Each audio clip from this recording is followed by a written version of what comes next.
Hello दोस्तों, स्वागत है आप सभी का आज की वीडियो में। तो दोस्तों, जैसा कि आपको पता है कि हम पहले से फिजिक्स के 2 प्रकार की वीडियो ला चुके हैं, जिसके अंदर हमने बेसिक इंपॉर्टेंट कॉन्सेप्ट की बात की थी। तो दोस्तों, मैंने आपको पहले दिन ही ये बताया था कि मैं इसमें सिर्फ और सिर्फ इंपॉर्टेंट और जो फॉर्मुला बेस्ड क्वेश्चन आने वाले उनके कॉन्सेप्ट की बात करूँगा, और जो इंपॉर्टेंट जो वन लाइनर फैक्ट क्वेश्चन है उनके बारे में बात करूँगा। मैंने सारे फॉर्मुला सारे कॉन्सेप्ट को मैंने यहाँ पर कलेक्ट नहीं किया। जो बेसिक हमें पता होता है उनको हमने बार बार यहाँ पर टाइम कंज्यूम नहीं किया। मैं जल्दी जल्दी जो कम टाइम के अंदर आपको ज़्यादा से ज़्यादा टॉपिक्स के रिवीजन करवा सकूँ, इस टाइप की मैंने वीडियो लाने की कोशिश की है, जिसके अंदर मैं ज़्यादा से ज़्यादा कंटेंट को कम टाइम के आपके सामने पेश कर सकूँ और आपको याद करवा सकूँ। दोस्तों, अपना पेन और नोटबुक साथ में लेके बैठे और जो फॉर्मुले हैं वो एक बार दो बार जल्दी जल्दी यहाँ पर साथ में लिखते रहें, जिससे आपको प्रैक्टिस हो जाएगी। और जैसे हमारे अगली वीडियो आएगी जिसके अंदर हम न्यूमेरिकल करेंगे, तो इन सभी फॉर्मुला के बेस पे हम न्यूमेरिकल करेंगे। तो बिना टाइम वेस्ट किए दोस्तों स्टार्ट करते हैं। आज की जो वीडियो है, जो प्रकाशिकी की जो फाइनल वीडियो होने वाली है, क्योंकि इसमें बेसिक सारे वीडियो इस जो फैक्ट हैं इसमें अंदर हमने कलेक्ट कर लिए हैं। दोस्तों स्टार्ट करते हैं आज की वीडियो। चलिए, आज हम बात करने वाले हैं लेंस क्षमता के बारे में। तो देखिए, लेंस क्षमता का जो फॉर्मूला होता है वो होता है कि P, जिसको लेंस क्षमता को P से डिनोट करते हैं, P equal to 100/F dioptre. जो लेंस क्षमता का जो मात्रक होता है वो डायप्टर होता है, और जो इसको P से डिनोट करते हैं फॉर्मूला होता है 100/F। F का मतलब होता है फोकस दूरी, जो सभी को पता है लेंस की जो फोकस दूरी होता है उसको 100/F फॉर्मूला होता है। अब देखिए, जो लेंस अगर लेंस की फोकस दूरी अगर प्लस की होगी, यानी उत्तल लेंस की फोकस दूरी प्लस की होती है, तो लेंस क्षमता भी प्लस की होगी। अगर अवतल लेंस की फोकस दूरी माइनस की है, तो इसका मतलब लेंस क्षमता भी क्या होगी, माइनस की होगी। ठीक है दोस्तों, उसके बाद हम चलते हैं संयुक्त लेंस की क्षमता। संयुक्त लेंस, जब दो लेंस एक जगह पर जुड़े होते हैं, कोई भी लेंस हो सकते हैं, अवतल उत्तल हो सकते हैं, या अवतल हो सकते हैं, या समतल या अवतल कोई टाइप के भी लेंस हो, तो अगर हम दोनों को एक साथ संयुक्त करके रखे हुए हैं, तो उनकी अगर हमें टोटल क्षमता निकालनी हो तो क्या फॉर्मूला होता है? फॉर्मूला होता है 1/F equal to 1/F plus F1 plus 1/F2। ये फॉर्मूला होता है। अगर हमें लेंस क्षमता, अगर फोकस दूरी दी हुई है तो हम ये फॉर्मूला यूज़ करेंगे। अगर हमें सीधे फॉर्मूले के अंदर लेंस क्षमता दी हुई है क्वेश्चन के अंदर, तो हम सीधा यहाँ पर डायरेक्ट लेंस क्षमता का जो फॉर्मूला है वो भी लगा सकते हैं, P equal to P1 plus P2, यानी पहले वाले लेंस की फोकस दूरी प्लस दूसरे वाले लेंस की फोकस दूरी। ठीक है दोस्तों, उसके बाद हम चलते हैं प्रिज्म के बारे में।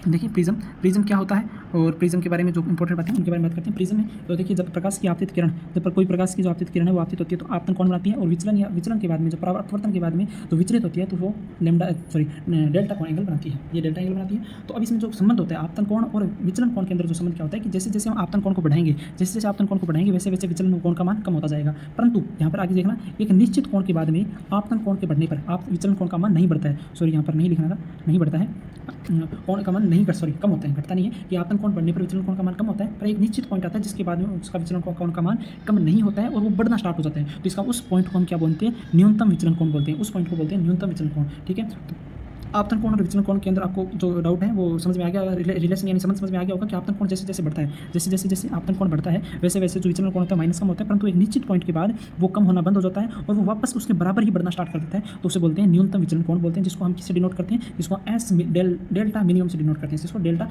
मिनिमम से डिनोट करते हैं वर्ण विक्षेपण की।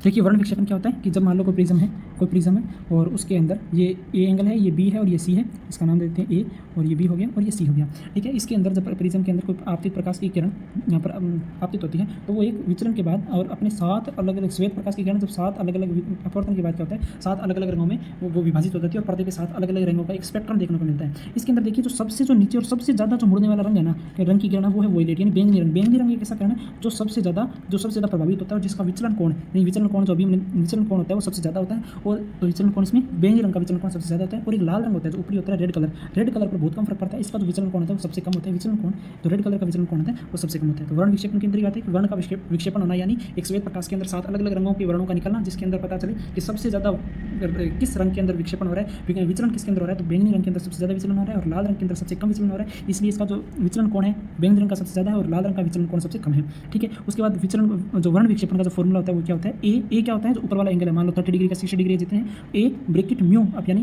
प्रिज्म का अपवर्तनांक म्यू -1 इक्वल टू एसएम का मतलब मिनिमम डेल्टा, जो सबसे कम कोणीय विक्षेपण होता है वो।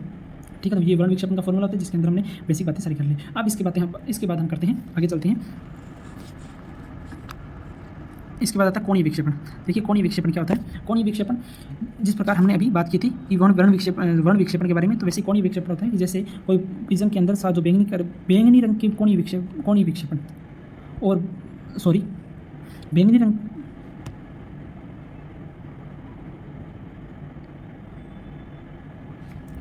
की दिक्कत है।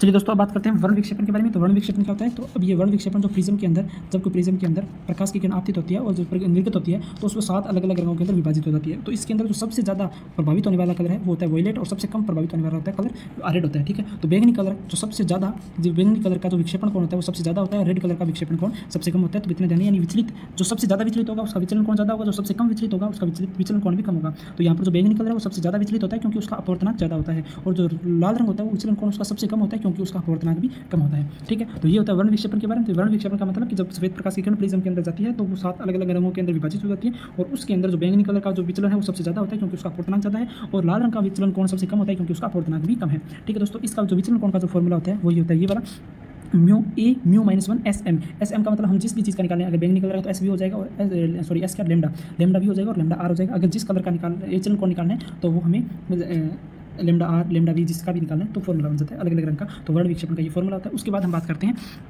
देखिए, कोणीय विक्षेपण के बारे में। तो कोणीय विक्षेपण क्या होता है? कोणीय विक्षेपण को थीटा से डिनोट करते हैं।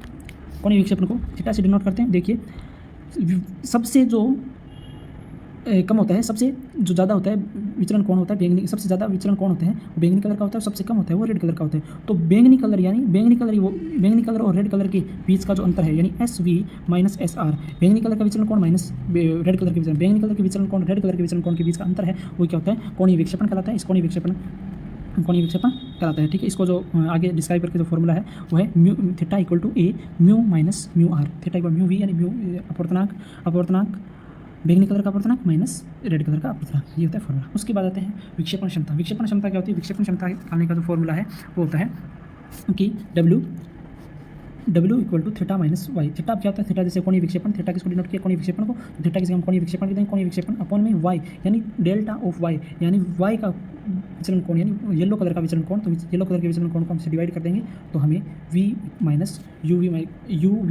Y minus mu R upon Y minus 1 प्राप्त होगा।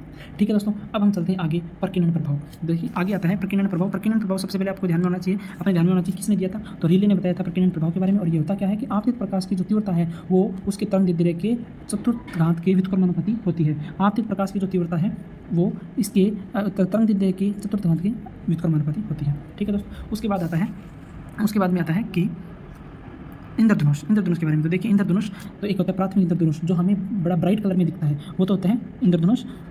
वो तो इंद्रधनुष होता है प्राथमिक इंद्रधनुष जिसके अंदर ऊपर कलर लाल होता है, नीचे वाला बैंगनी होता है। ध्यान में रखना, आर वी, ऊपर वाला कलर रेड होता है, नीचे वाला बैंगनी होता है, वो तो होता है प्राथमिक इंद्रधनुष यानी फर्स्ट रेनबो। उसके बाद दूसरा द्वितीय इंद्रधनुष। द्वितीय इंद्रधनुष के अंदर क्या खास बात होती है? द्वितीय इंद्रधनुष के अंदर ऊपर वाला कलर बैंगनी होता है दोस्तों। ठीक है, ये ध्यान में रखना, ऊपर वाला जो कलर है वो ऊपर वाला कलर बैंगनी होता है और नीचे वाला कलर लाल होता है, दोनों एक दूसरे के अपोजिट होते हैं। इसमें अगर ऊपर वाली आर वी है तो इस वाले के अंदर क्या हो जाएगा? वी आर हो जाएगा।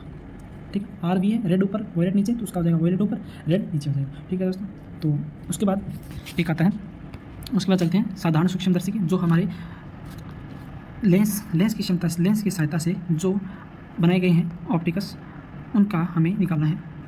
सूक्ष्मदर्शी यानी जो उत्तल लेंसों की सहायता से बनाए गए जो यंत्र हैं उनके बारे में। तो सबसे पहले आता है साधारण सूक्ष्मदर्शी।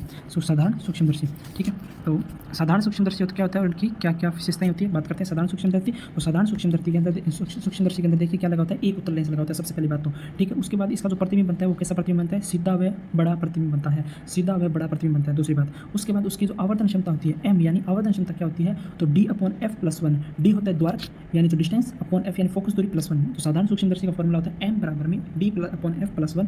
और आवर्धन क्षमता निकालने का जो बेसिक जो फॉर्मूला होता है वो होता है बीटा क्या होता है? वस्तु प्रतिबिंब द्वारा आंख पर बना कोण। बीटा होता है प्रतिबिंब द्वारा आंख पर बना कोण, और जो अल्फा होता है वो वस्तु द्वारा आंख पर बना कोण। ये होते हैं बीटा अपॉन, अगर सीधा अपने को दिया हो प्रतिबिंब की दूरी और वस्तु की दूरी दी हो तो भी हम आवर्धन क्षमता निकाल सकते हैं। फॉर्मूला क्या होता है? फॉर्मूला होता है वस्तु द्वारा प्रतिबिंब द्वारा बना आंख पर कोण बीटा, और वस्तु द्वारा बना आपका कोण ये होता है अल्फा। ठीक है, उसके बाद सूक्ष्मदर्शी के बारे में, एक तो उत्तल लेंस होता है, एक साधारण बड़ा प्रतिबिंब बनता है, और इसको आवर्धन क्षमता निकालने का फॉर्मूला होता है d/f+1 होता है। और एक साधारण जो भी आवर्धन क्षमता अगर हमें वस्तु की दूरी दरकी और प्रतिबिंब की दूरी दरकी हो तो बीटा/अल्फा का यूज़ करके हम निकाल सकते हैं। उसके बाद हम बात करते हैं दूसरी सूक्ष्मदर्शी के बारे में। ठीक है, तो संयुक्त सूक्ष्मदर्शी क्या होती है? और तो संयुक्त सूक्ष्मदर्शी के अंदर देखिए 2 लेंस लगे होते हैं। कितने? 2 लेंस लगे होते हैं। दो संयुक्त सूक्ष्मदर्शी में 2 लेंस लगे होते हैं। इसका जो प्रतिबिंब बनता है वो प्रतिबिंब कैसा बनता है? उल्टा व वास्तविक प्रतिबिंब बनता है। कैसा? उल्टा व वास्तविक प्रतिबिंब बनता है। इसकी जो आवर्धन क्षमता निकालने का जो फॉर्मूला होता है वो होता है -v0। ओ से होता है आई जो वस्तु की तरफ कोण बनता है, जो वस्तु से आंख पर कोण बनता है, वह वस्तु से, तो minus V0 upon U0 bracket D you ई का मतलब होता है जो ई है, इसका मतलब होता है आई पे बना कोण, वो होते हैं ऑब्जेक्ट से बना कोण, ठीक है। तो minus V0 upon U0 bracket D upon you ई, और इसका एक दूसरा फॉर्मूला भी होता है V0 upon U0 D F E plus 1, ठीक है। तो ये दो फॉर्मूले होते हैं। अब देखिए इस पे फॉर्मूले के क्वेश्चन आते नहीं, पर कई बार हमें डायरेक्ट 4 ऑप्शन में देखिए हमें इनमें से कौन सा सही है कौन सा गलत है, तो हमें ध्यान में रहना जरूरी है। तो 2-4 बार हम इसको लिखेंगे तो अपने ध्यान में लग जाएगा। तो जो साधारण सूक्ष्मदर्शी उसका सिंपल सा होता है, क्या होता है, D equal to m equal to D upon F plus 1 होता है, डी अपॉन एफ प्लस 1 होता है। और उसके बाद सूक्ष्मदर्शी का होता है तो m equal to minus V0 upon D U0 bracket D plus U होता है। और दूसरा इसका इसी का होता है minus V0 upon U0 bracket D F E plus 1 होता है, ठीक है। तो ये होता है सूक्ष्मदर्शी की, एक साधारण सूक्ष्मदर्शी और सूक्ष्मदर्शी की बात की। अब हम बात करते हैं आगे दूरदर्शी के बारे में। तो दूरदर्शी देखिए, इसमें दूरदर्शी के अंदर भी क्या होता है, 2 उत्तल लेंस लगे होते हैं। दूरदर्शी के अंदर भी 2 उत्तल लेंस लगे होते हैं। इसकी आवर्धन क्षमता क्या होती है, m equal to f0 bracket 1 upon F E plus 1 upon D, ये होता है सूक्ष्मदर्शी के बारे में। तो देखिए दोस्तों, जितने भी मैंने इसके अंदर इंपॉर्टेंट फैक्ट्स मुझे लगे कि ये ठीक है, ये आने लायक है, इसमें से क्वेश्चन बन सकते हैं, या जितने भी न्यूमेरिकल बने हुए हैं उन पे मैंने अपनी तरफ से जितनी कोशिश करके सारे के सारे अपने सामने पेश करने की कोशिश की। अगर आपको किसी टाइप की मेरे में बोलने के अंदर थोड़ा बहुत मिस्टेक आ रहा है तो मैं धीरे धीरे इंप्रूव करने की कोशिश करूँगा, और मुझे ज़्यादा से ज़्यादा कमेंट करके बताएं कि आपको वीडियो कैसा लगा, ठीक है दोस्तों। मिलते हैं अब एक नए टॉपिक के साथ। मैं कोशिश करूँगा कि एक वीडियो के अंदर एक टॉपिक को पूरा का पूरा करें, क्योंकि ज़्यादा पार्ट्स बनाने में अपने को एक साथ में देख लें कि सारे के सारे फॉर्मूले एक साथ क्लियर हो जाए। तो देखिए, इससे नीचे वाला जो तरंग प्रकाशिकी है वो मैं तरंग प्रकाशिकी के बाद के वाले टॉपिक में कहूँगा, इससे ऊपर वाला हमारा काम तक हम करेंगे। ओके दोस्तों, मिलते हैं नेक्स्ट वीडियो में। धन्यवाद। जय हिंद, जय भारत।